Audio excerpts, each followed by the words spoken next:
Well, welcome you to this evening's program of Politics 101. David Hinds here with you. It's Wednesday evening, and uh, we hope that you had quite a productive day and that you are ready to absorb the information and public education that we are engaged in. Welcome to all of you, those of you who are now joining us from Guyana, where the majority of our viewers are coming from. Welcome to Politics 101. Uh, uh, if you're joining us from the diaspora, and we have such a large diaspora, our people are out in the Caribbean, and I wonder whether we should call that diaspora because we are West Indians, we are Caribbean people, and our people who are in Barbados or Jamaica or any of the Caribbean islands are really at home because we are part of the Caribbean family culturally, politically. I would imagine we are part of CARICOM, and of course geographically. Uh, but anyhow, welcome to those of you who are in the Caribbean. If you're joining us from Suriname, welcome. Some tension between Guyana and Suriname after some statements by the vice president. Um, there seemed to be some tension there. We'll see how that develops. Welcome to Politics or French Guyana, which is still a colony of France, like Martinique and Guadeloupe and parts of Saint um, uh, uh, Guadeloupe and Martinique are still colonies of France, and the French Guyana is. When you go into those countries, you're really in France. So there's still colonies in the Caribbean. The Brits still have colonies. We know Bermuda and Tortola and Turks and Caicos, the British Virgin Islands. They're all still colonies of Britain. And of course, we have the Dutch Caribbean, Curacao, and so forth, that are still colonies of the Netherlands. Welcome to Politics 101 on a Wednesday evening. I want to welcome Mr. White, who's joining us there from the East Bank of Demerara.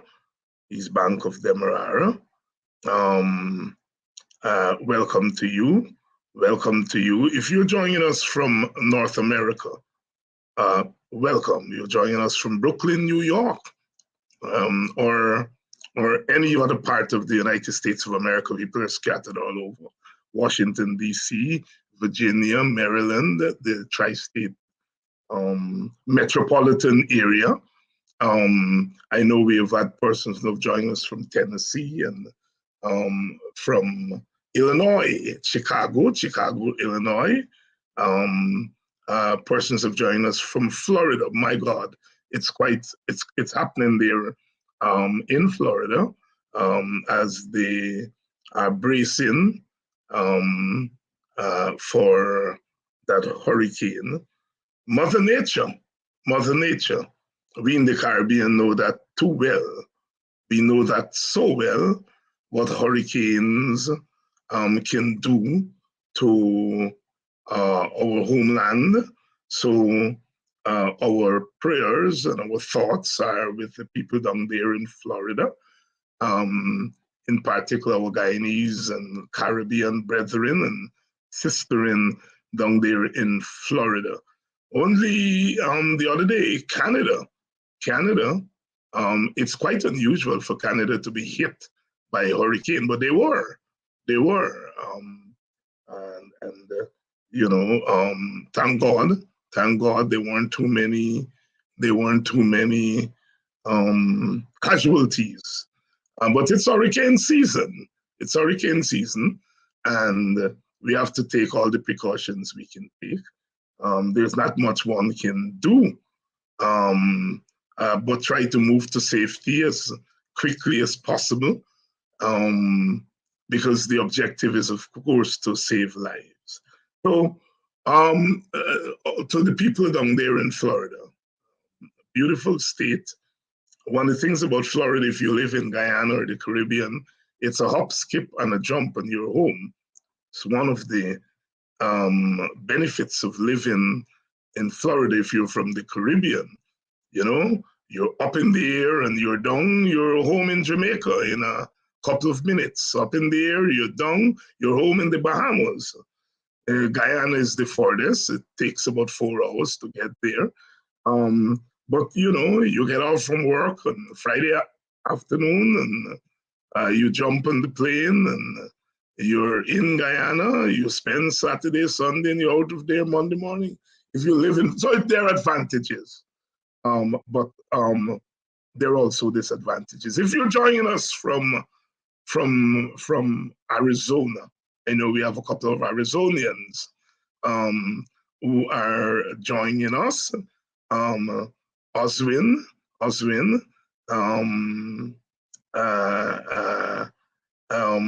who's joining us. Good. It's good that you're joining us, Oswin. I know what happens, but you are here with us. Houston, Texas is in the house. Texas, of course, is the Southwest. There's always the argument whether Texas is south or southwest, but southwest, the same region as Arizona and New Mexico, and coming all the way around to California. Welcome to you. If you are joining us, New Jersey is in the house. As we talk about New Jersey, we always talk about New Jersey in the same breath as we talk about New York. Of course, to the north of New York, of course, there's Connecticut, and you go all the way to Massachusetts. I know quite a few Guyanese who are in Connecticut, the Hartford area. Lots of West Indians there, and Guyanese. I used to visit there quite a lot a few years ago. Nice place, and you drive over to Massachusetts, and things were a little bit cheaper there in Massachusetts during those days. I don't know now with the rising cost of living. Anyhow, welcome to Politics 101 this evening. As we come on air, we are tracking the story that GCOM has decided, after lots of outcry by the opposition nominated commissioners, GCOM decided today that they would send names that were given to them since the recount. Now let's go back. Remember, a first set of names were sent to GCOM. GCOM sent those names to the police force.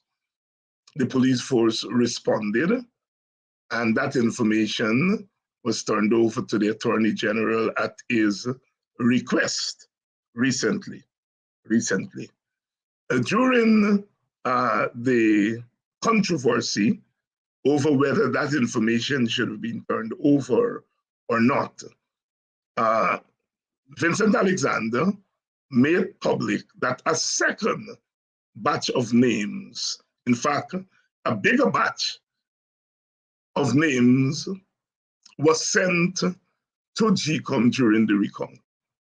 And GCOM did not send those names to the police force and the other agencies for verification. These were names that were sent to GCOM by the APNU AFC. All right? And GCOM did nothing with those names.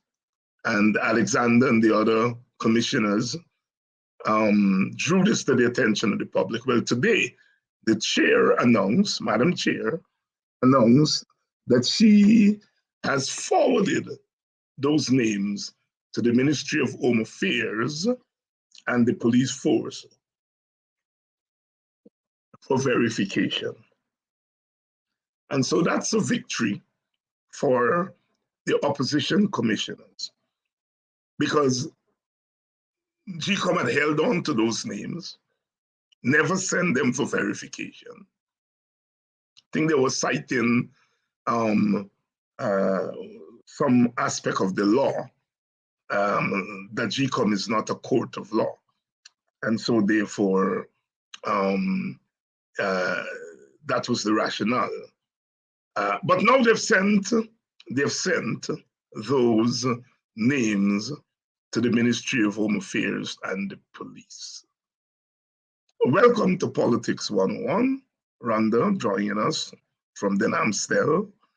Den Amstel, one of our better known villages on the west coast of Demerara. Den Amstel, Blankenburg, Hague, Fellowship, that whole area there.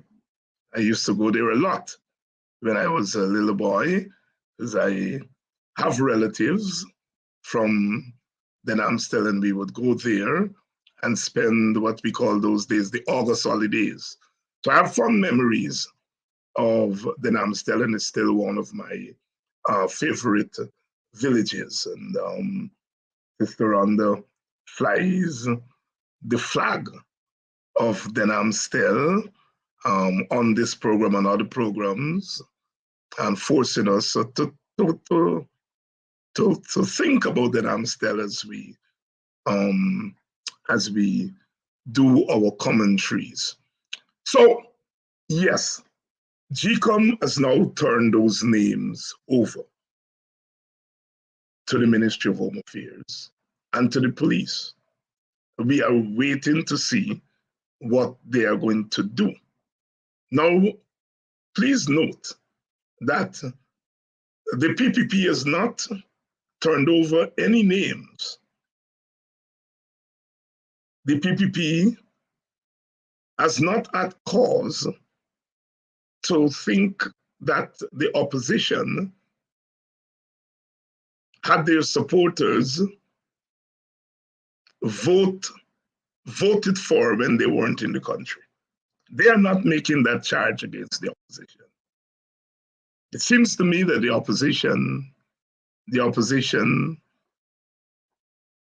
is clean. They have clean hands as far as the opposition, as far as the PPP is concerned. They went through the recount, and the PPP seems not to have found anything suspicious on the part of the coalition, because the PPP was within their right when they went through the recount, that if they saw inconsistencies, to turn those over to GCOM. They didn't. So it seems that their position is that before election day, the coalition didn't try to steal the election.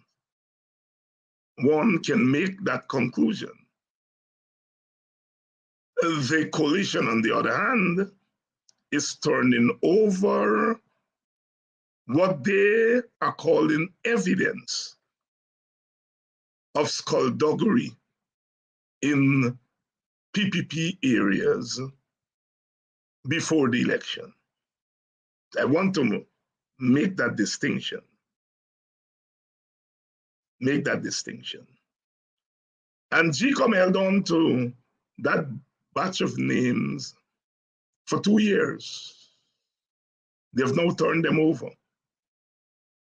All eyes must now be on the police force and GCOM, sorry, the police force and the Ministry of Home Affairs and other related agencies as to what they are going to do with these names and other instances of infractions that were turned over to them. Are they going to verify them with due speed, as happened when the first batch was sent to the police force? The Attorney General said that he has turned over the ones that he asked for, that they have turned them over to the the necessary agencies. And we're waiting to hear what those agencies are going to say. You see, what is happening at GCOM is very important.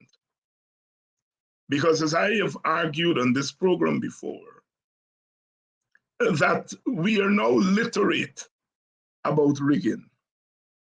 You know, in the old days when the PNC was charged with rigging, you used to talk about multiple voting, people voting multiple times,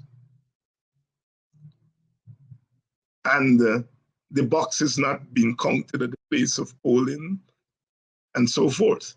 Now it seems as though electoral skullduggery has become a fine art. It has become a very sophisticated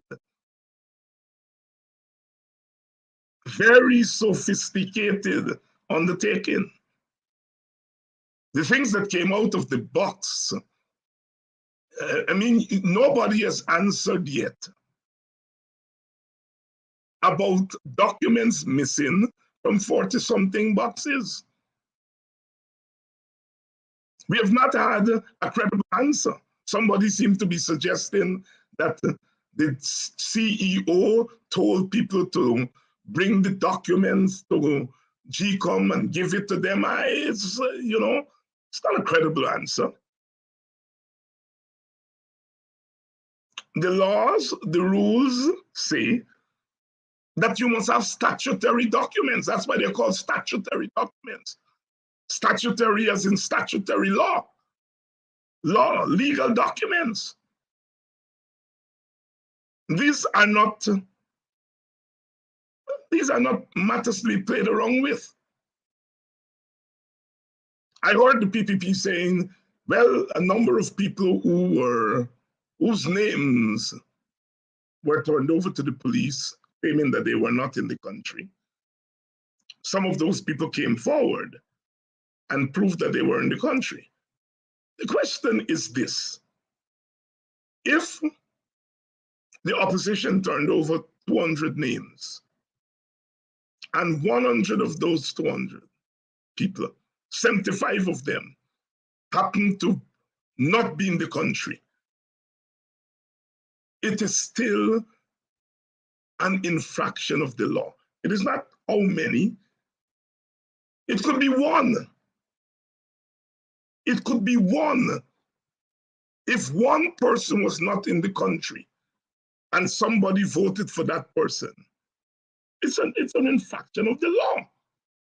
So to say that the opposition turned over so many names and so many people said they're in the country, it doesn't get you off the hook.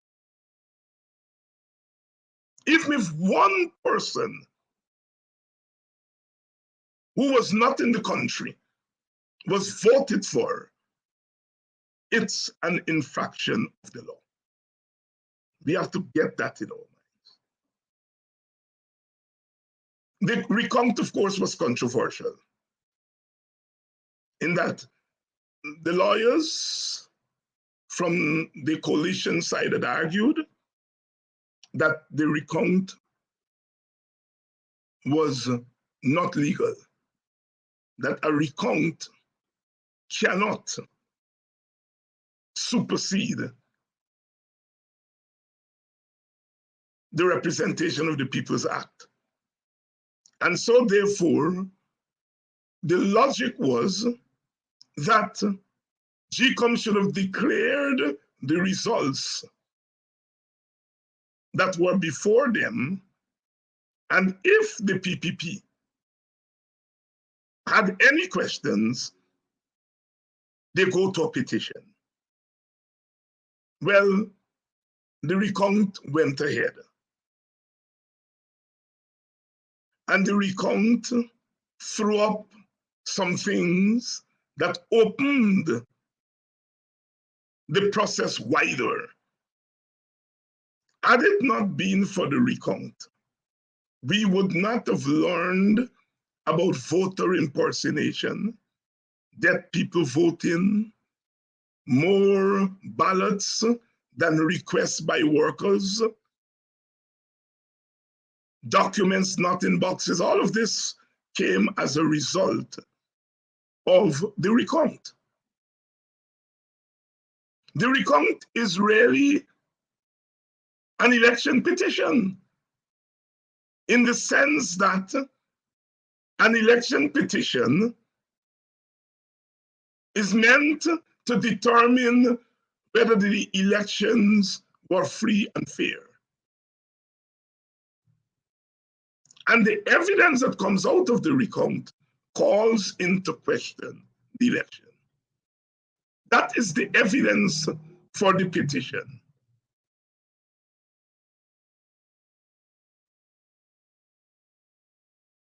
The Supreme Court, meaning the CCJ, ordered that the results of the recount be used to declare the election winner. So the election winner was not declared based on statements of poll. The statements of poll have been superseded by statements of recount. The recount is now the game in town because it is the recount that was used to declare the winner. When Mr. Lowenfield said he cannot, based on what he sees in the recount, he cannot verify the election. He was overruled by the court, which says, we are not going to allow you to determine the election based on what you see in the recount.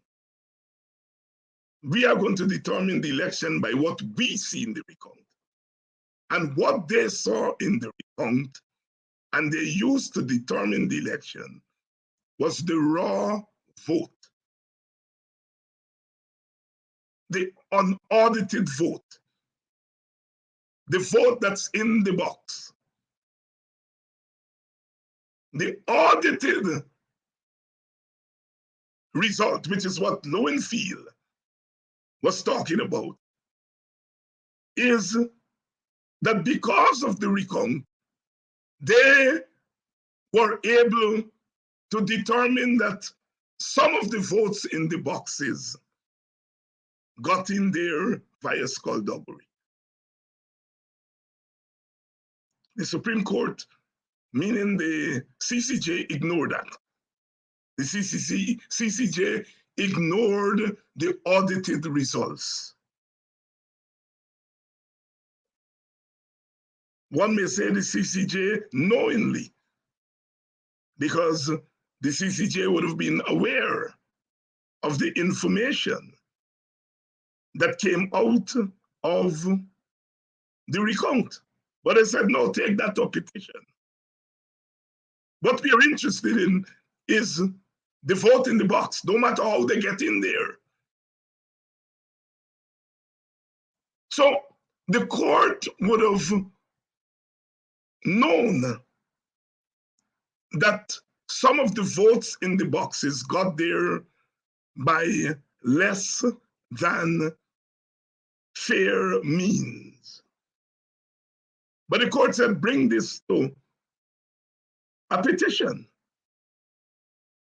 Juxtapose that. Let's go back to the earlier, and the inconsistency of the court. Let's go back to the earlier.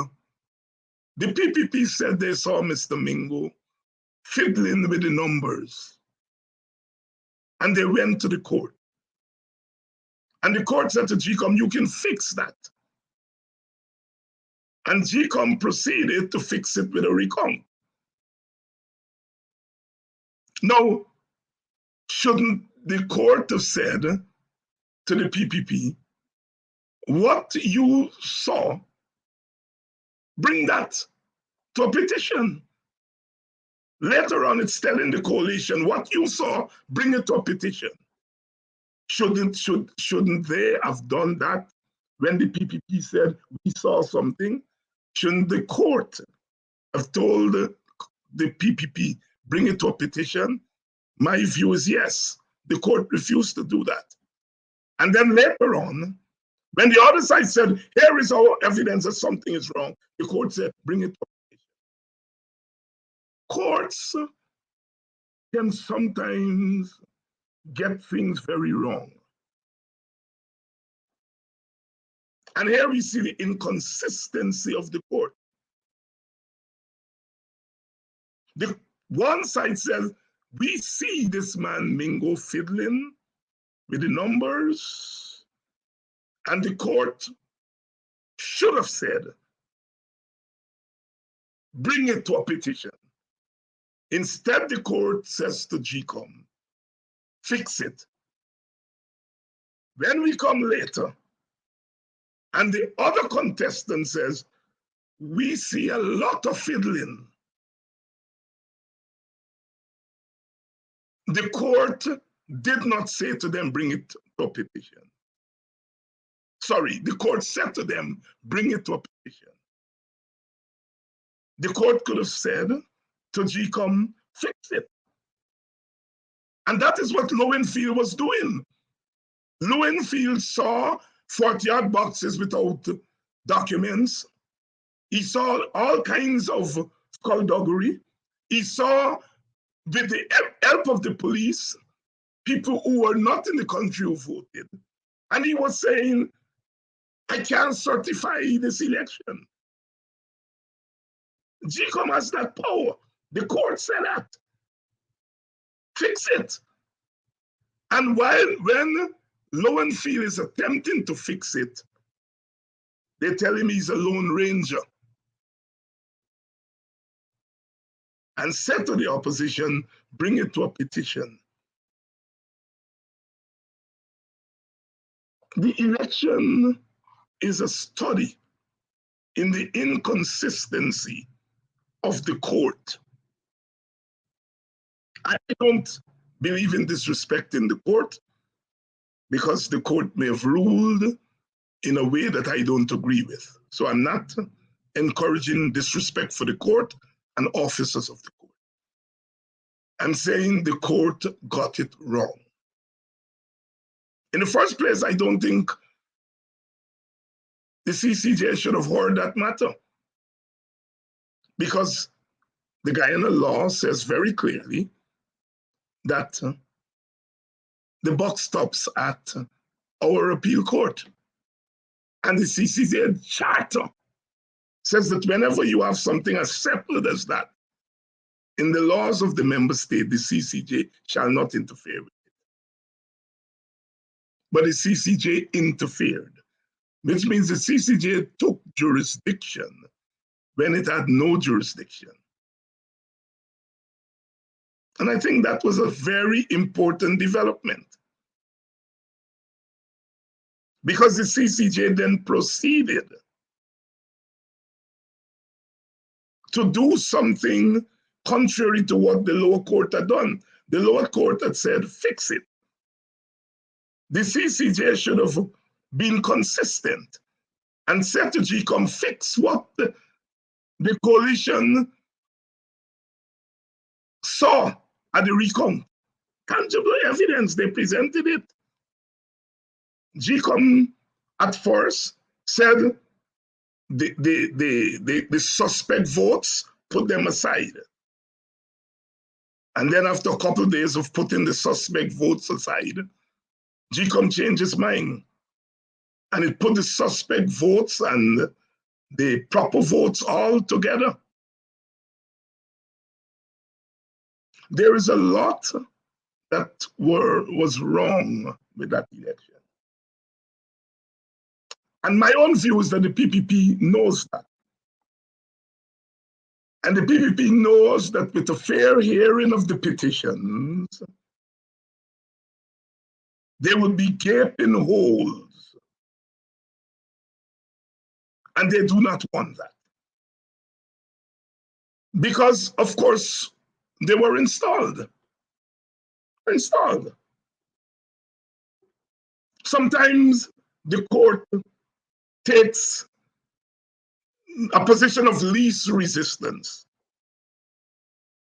We go back to the 2000 elections in America. The votes were being counted in Florida. There's a statutory deadline for the boxes from all the states to go to Washington. The boxes from the presidential elections go to the House of Representatives, and the boxes with the vice president votes go to the Senate. And I think it's the third week in December is the deadline for all those boxes to go to Washington. They were not going to finish counting the votes in Florida to meet the deadline. And the court stepped in, stopped the counting of the votes in Florida. And so the tainted boxes, the tainted results in Florida is what determined the elections of 2000. The court stopped the count.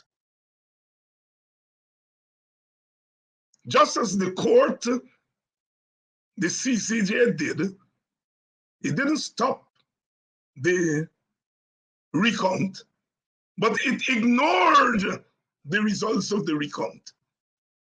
Ignored. Serious infractions and mistakes made by the different levels of the court. The Chief Justice in the first place should have told the PPP, take it up petition. GCOM should have declared the results of the 10 regions, but it chose to go to a recount. And when it got the results from the recount, it rejected the results of the recount. Elections are fixed. Sometimes elections are fixed by rigging. Sometimes elections are fixed by manipulation. 2020 was both rigging and manipulation. There were forces at work. Here you have an election, it's not decided. One side has not taken power yet. And we have the superpower, a superpower, threatening and maybe actually imposing sanctions on one side. So you have a superpower.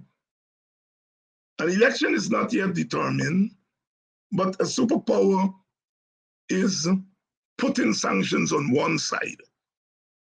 If you put in function on one side, then it's clear that you are going to award the election to the other side. It's manipulation. And it is for that reason that I fear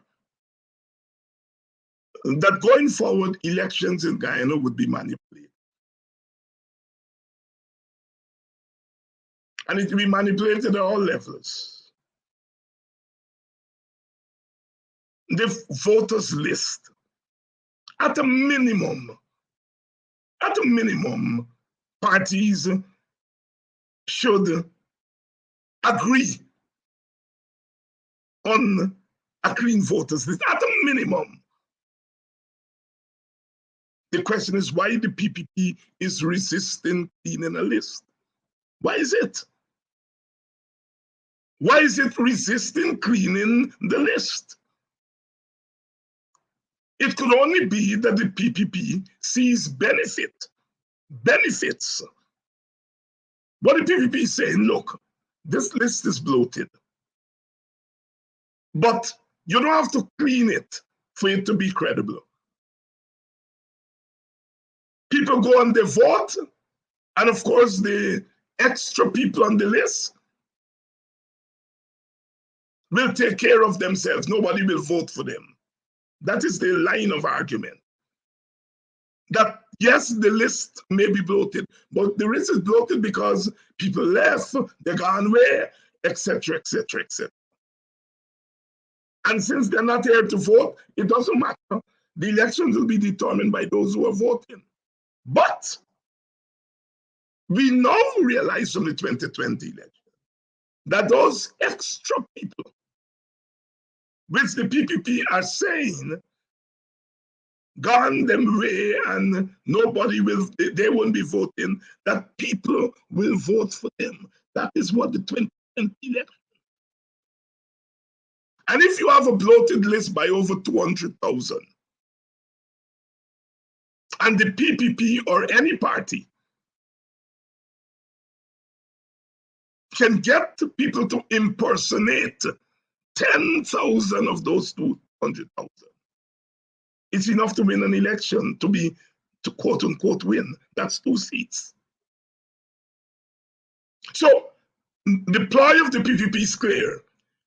Keep the surplus on the list.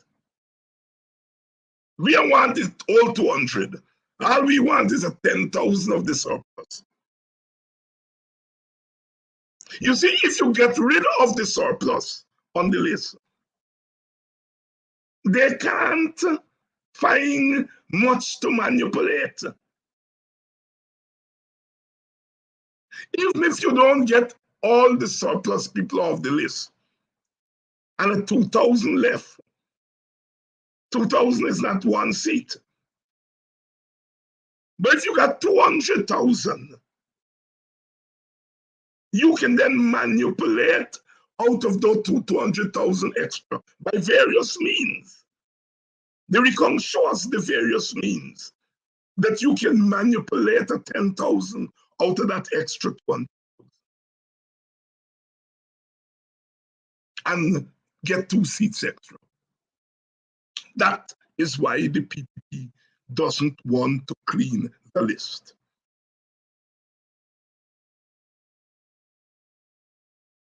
That is why they don't want to clean the list. I'm saying, give the coalition some credit. They're saying clean the list. One may conclude from that the coalition does not intend to fiddle with the extra names on the list.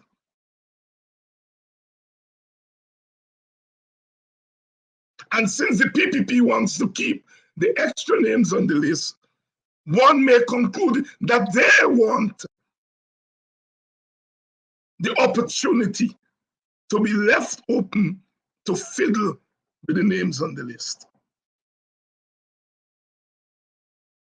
Do you realize that the PPP has not made one single charge that the coalition recycled voters on election day? In the old days, that was the PNC technique. You know, do multiple voting. In 2020, the PPP has not presented yet one instance of multiple voting by the opposition. The tables have now turned. The opposition has presented multiple instances of multiple voting on the part of the PPP and their supporters. If you have a clean list where you cut out all the extra people on the list, and the only way you can cut it out according to the courts, you can't remove people. So the next best way is to do an all-new voters list. Simple. As the house-to-house registration that was started and that was stopped by the chairman on the instruction of the court, you get rid of that by a voters list, a new voters list, new house-to-house registration. The extra 200,000 gone. The PPP is blocking that. The PPP is blocking that. So they're blocking creating a brand new list. They're using the law which says you can't take people off the list of registrants. They're hiding under that to keep the other people on the list, the extra people on the list. If you really want to get the extra people on the list, sit down with Aubrey Norton. You all agree, look, we're going to go for a brand new list. Norton already says. And get a brand new list. Story done. And then you have biometrics. So that even if a brand new list, because a brand new list is not going to be a totally clean list. So what the biometrics will do is whatever little space there is with a new list for cheating, the biometrics will take it. So we can solve this problem. We can solve this problem by agreeing. The PPP is not interested in that. The PPP is interested in scaring people by threatening all kinds of penalty if people are caught rigging an election. So if you are in charge of a station and you overcount the votes by error by 10 or 15 votes, these new laws that the PPP is talking about will land you in jail. So what happens? If you are opposition supporters and you see what they are doing to Mingo and they're doing to the other workers at GCOM, they're doing to Lowenfield, they're doing to Miss Myers, you're going to say, boy, I ain't going to GCOM to work. I ain't going to jail. If I make a little mistake, it's jail I gone. What that means is that GCOM becomes an open place for PPP people.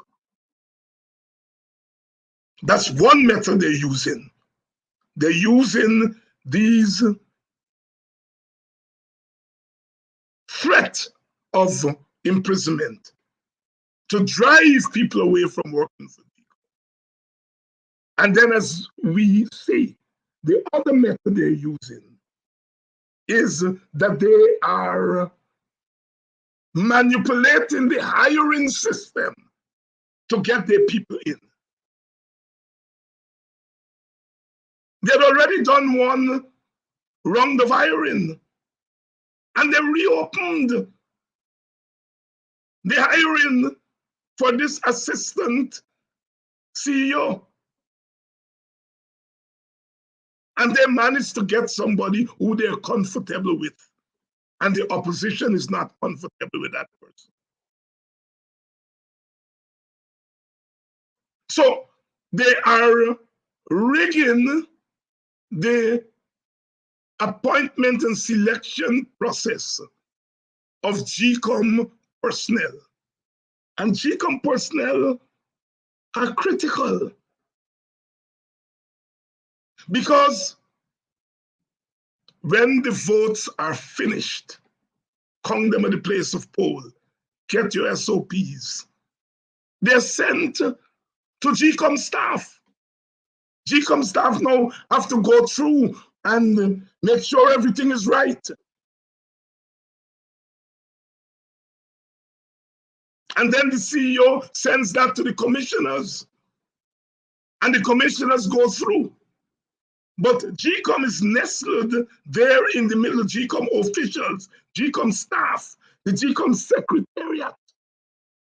They are nestled between the commissioners and the workers at the place of poll. It is the GCOM staff that is pivotal. Because when the things come in from the place of poll, they have to go through them. And the commissioners have to be given what they give to the commissioners. So the GCOM staff, the GCOM secretariat is critical, very critical. And if you're rigging that selection process, if you have a process in which one side does not have confidence, you're setting the stage for rigging.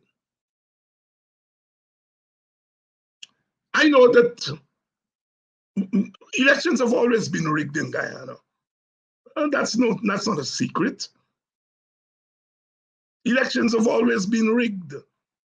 But now with technology,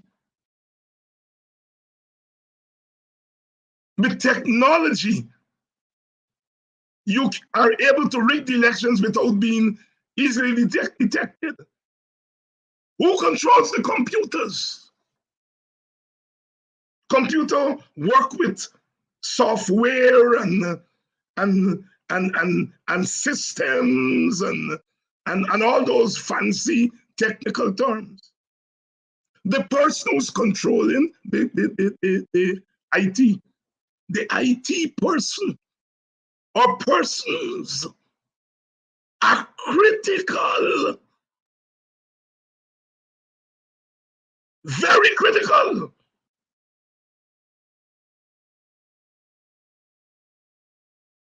The PPP made it clear in 2020. They say we are not going back to an election with the current staff. Put another way, we are only going to go to an election with a staff that we are comfortable with. Fair enough. But the opposition also, meaning the coalition, also wants a staff that they are comfortable with. And the PPP is using the threat of state force to get the staff that they want. They're manipulating the hiring process to get the staff that they want. When a political party say we are not going to an election with this staff, they've drawn a line in the sand. Take them seriously. Is a man with a cutlass who's going to chop you. To believe he wouldn't chop you is to be naive. So this process has started. And I am not sufficiently comfortable with the way in which the opposition is handling this thing. Brother Kidaki from the WPA, he has been given leave by the WPA to start a protest in front of GCOM. He has done so. Not the PNC, not the AFC. I said, let us go out and give solidarity to what Kidaki is doing. Because we feel that we have to keep the spotlight on GCOM. Remember, during those 5 months, what did the PPP and their friends did? They camped out in front of GCOM. They camped out. Look at what they did. They camped out in front of GCOM. Why are we not camping out in front of GCOM? Why is the opposition not camping out in front of GCOM? You all know I don't like to criticize the opposition. I've taken that position that, we ought not to be criticizing one another and so on. We ought to be working together. But I have to say that I don't think the opposition is on top of its game. We ought to be camping out in front of GCOM. We have 20, 25 people who are out there with Brother Kidaki. But can the PPP and the PNC and the AFC give solidarity and add some campers out there? Sometimes we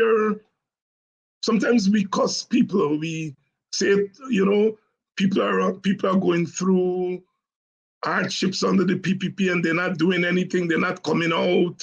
They're not picketing. They're not coming out. I tell you, we are a leaderless society. If the leadership of the major parties say to people, let's go camp out in front of GCOM, meaning let's go and continually picket GCOM, we will get many more people. We're not a people who would do things without the direction of political parties. Those people who are out there with Kidaki are doing it without the direction of political parties. But they are small in numbers.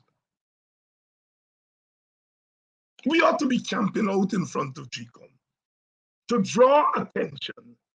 All those people who come in for the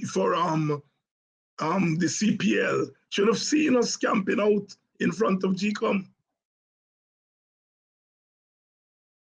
When they come for the big meetings, they must see people camping out in front of GCOM. But people are going to do it when they're directed by the political party. Because when you're going out to protest and you have to face the police and so on, you take cover in numbers, but you also take cover when the leaders give their blessings to what you're doing.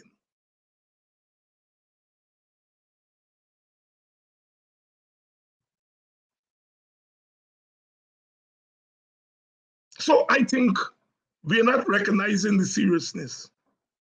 And especially we are putting our eggs in one basket, meaning the electoral basket.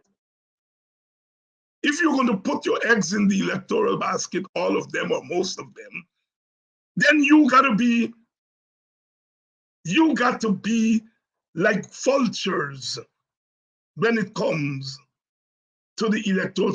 They are, as I've been trying to point out there this evening, there are multiple ways of rigging, and you have to identify those ways and try to block it.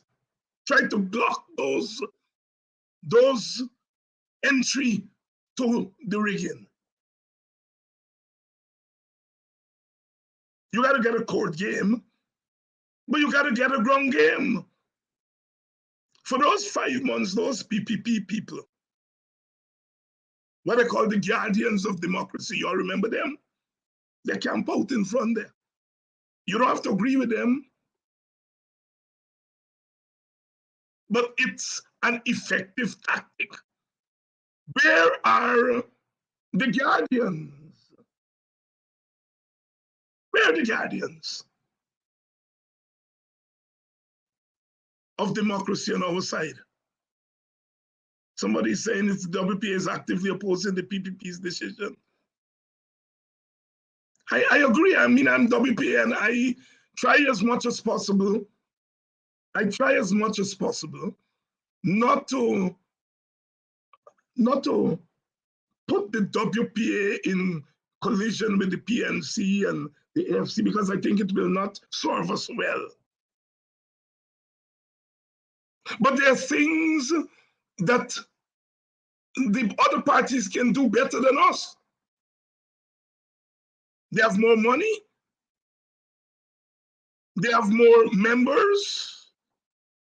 They have a more effective organization.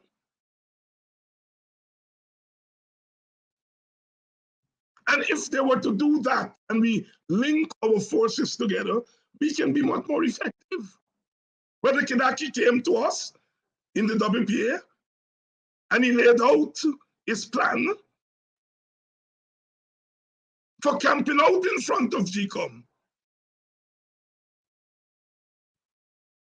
And the executive of our party said, yes, go and do it. And he has been able to amass a couple scores of people there every day. We are doing the little that we can do. But this thing needs a broad opposition. If WPA could independently influence 30 people, and the AFC could influence 70, and the PNC can put another 200, that's enough. That's enough.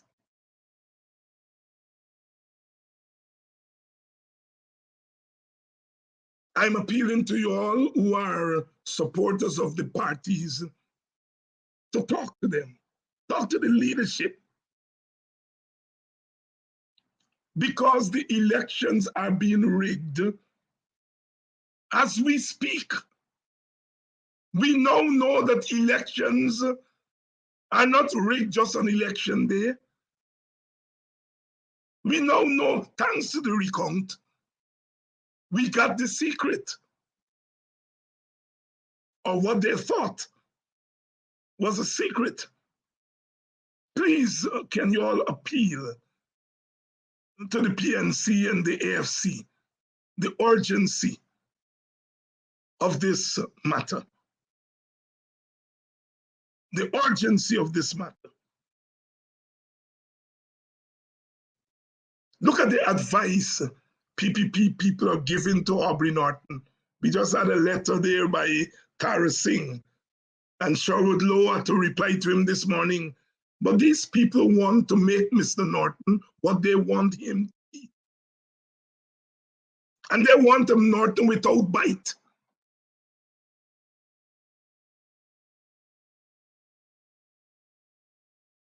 And when you're the leader sometimes, you have to listen to all sides. And I rather suspect Mr. Norton is listening to all sides.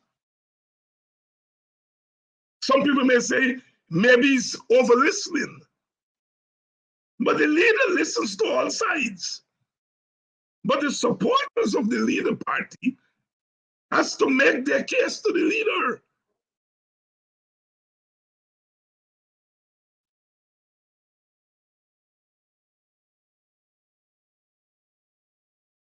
As I've said over and over again, I don't think election should be the only game. Election should not be the only game. This is a game of power. And I define what I mean by power.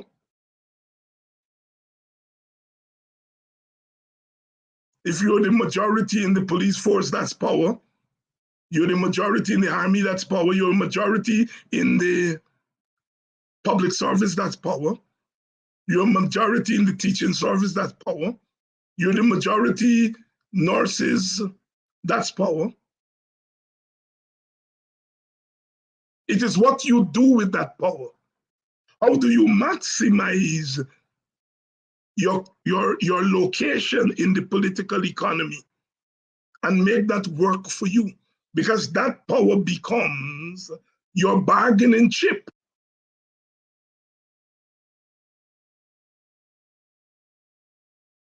The PPP used to, when I first got into politics, the PPP used sugar workers. 133-day strike in 1977, and they were smart about it. You got 4 sugar workers in the family, 2 of them strike and 2 of them gone to work. And next 2 weeks, the 2 who strike gone to work, and the 2 who went to work last week, they on strike. They organize the sugar workers. 133-day strike. And coming out of that strike, GAU was recognized. That stretched out the recognition of GAU, the PNC government at the time. But after 133-day strike, they had to recognize GAU. It is the power that you have where you're located. Guyana depended on sugar.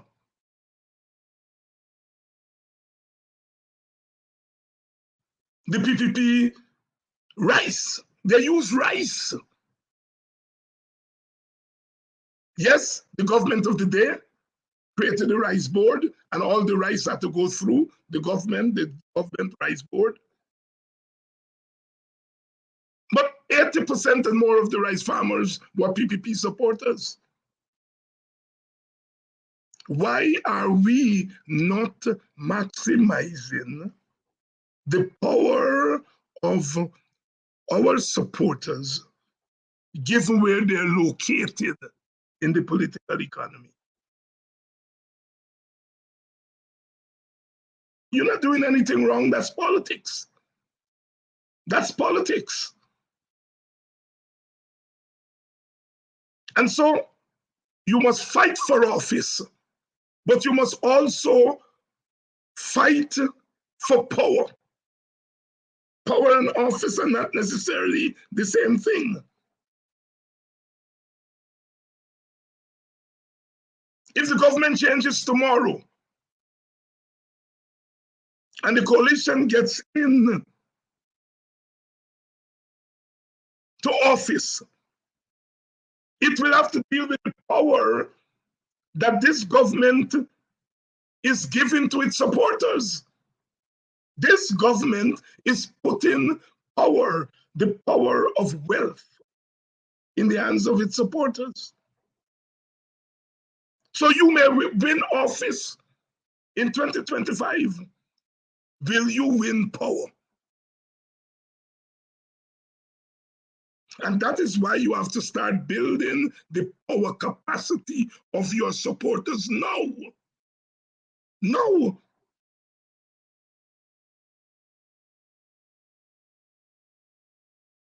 Workers, wherever they're located, they have power. The government of Guyana cannot function without public servants and teachers and nurses and police and army. We know that the PPP supporters are not going to go and work for no government for the kind of money that they're paying public servants. So we have got to maximize the power, the potential power that we have. It's a power game. The PPP is not stupid. The PPP is trying to hold on to power at all costs. But the PPP must know that you could lose that power like this. Donald Ramatar told them, he said, look, from now on, elections and government are going to be determined by external forces. The PPP knows that. They know that the external forces can change their mind at the next election. And so what they're doing is that they're using the institutional power that they now have to empower their constituency. So if they lose office, they will still have power. The power to prevent a new government from governing. You see, we got to think this thing through. And I am reasoning here tonight with you so that you can reason with your leaders. We need effective and sensible leadership. I don't believe boots on the ground, boots on the ground, boots on the ground. You got to put boots on the ground, but you have to put boots on the ground intelligently. I'm interested in preparing the boots that if you need them tomorrow, you know where to put them.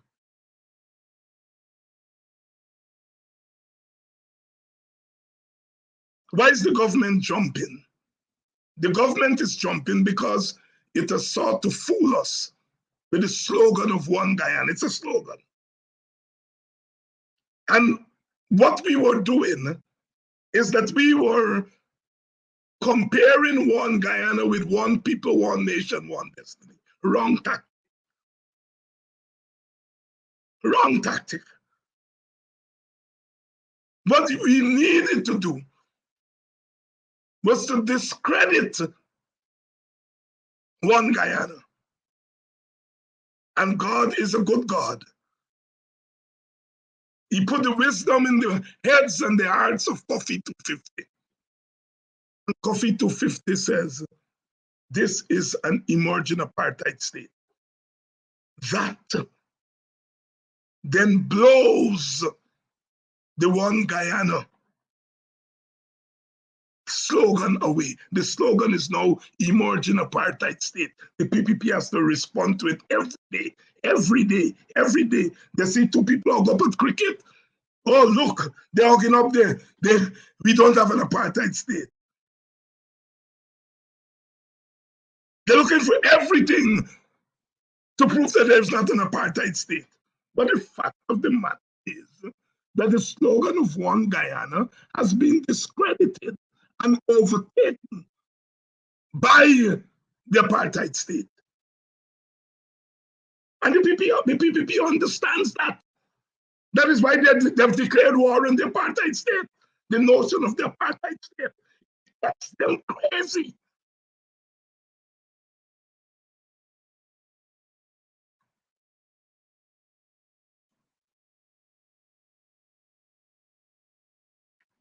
It's got them crazy. And so we have work to do. We have work to do. We have work to do. We in the WPA, we are doing whatever little work we can do. We're going into communities, talking with people, but we want to make it very clear. We are not competing with our opposition sisters and brothers. We're not competing. We are doing what we can do. But what we can do is effective and more effective if our partners are also doing what they can do and that we coordinate the stuff.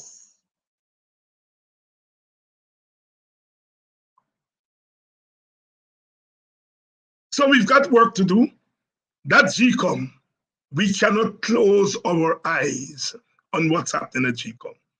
We are waiting now to see the list has been sent to the Ministry of Home Affairs and to the police. We are demanding that they verify what was sent to them. My suspicion is that they would want to sit down on that list and do nothing about it. Because of course they're now controlling the force. They're now controlling the police force. And they're going to try to get the police force not to act on what was sent to them. We have to be on top of it. We have to have our lawyers on the ready, but we also have to have our guardians. And so I want to commend to you to join. Even if you go down and give 1 hour per week, half an hour a week to the demonstration there. It's not about numbers. It's a kind of symbolic demonstration that draws attention to what is going on at GCOM. Keep our eyes on the prize. Somebody has suggested that we should have Sharma Solomon on tomorrow night. I already have a guest, but I'll send Sharma a message immediately and try to get Sharma Solomon here tonight. Lots is happening in Linden. So tomorrow night I want to zero in on Linden, and it'd be good to get Sharma and some of the brothers. I tried to get Pastor today, but he was out of the jurisdiction, Pastor London. But we've got to get those Linden people because I understand there are protests going on in Linden. So we'll try to get Brother Sharma and some of the brothers from Linden. Thanks for those of you who have expressed confidence in what the little that we in the WP are doing. Thank you very much. And let us try to extend this thing to the rest of our family. So good night. Those of you who are, well, I'm sure those of you who are here are not necessarily the CPL types, you know, but I think Guyana is playing that decisive game tonight. You know, these days you multitask, you know, you can be on your phone watching cricket and on the show, this show at the same time. For those of you who are into the cricket thing, I wish you all luck. You know, 2020 cricket, festival cricket, party cricket, cricket party. I really don't take it that seriously as I take. I'm a cricket. I'm a cricket junkie. But you know, I mean, it's festival cricket. You know, you borrow the name Guyana and you put 11 people together, and so on. You have 6 Guyanese, you have 1 Jamaican, and you have 4 people from Afghanistan and the other countries, and so on and so forth. All right, 115 for 3 off 13 overs. I didn't see who was batting. I would assume. Yeah, Kurt, is it Guyana that's batting or Jamaica? But anyhow, I'll see you all tomorrow. We're gonna have 2 or 3 guests tomorrow night because I have carried the torch for the last two days. So tomorrow it's time for me to shut up and to get some other people to give their perspective. But we are going to keep our watch on what's happening at the GCOM. And Kenaki, keep up the work there, you and the WPA. And I am sure that those of you who have been given moral support will continue to do it. Jamaica's batting 115 for 3 of 13 overs. That's about 9 per over. That's not bad if you are Jamaican. Good night. And I'll see you all tomorrow night for another edition of Politics 1.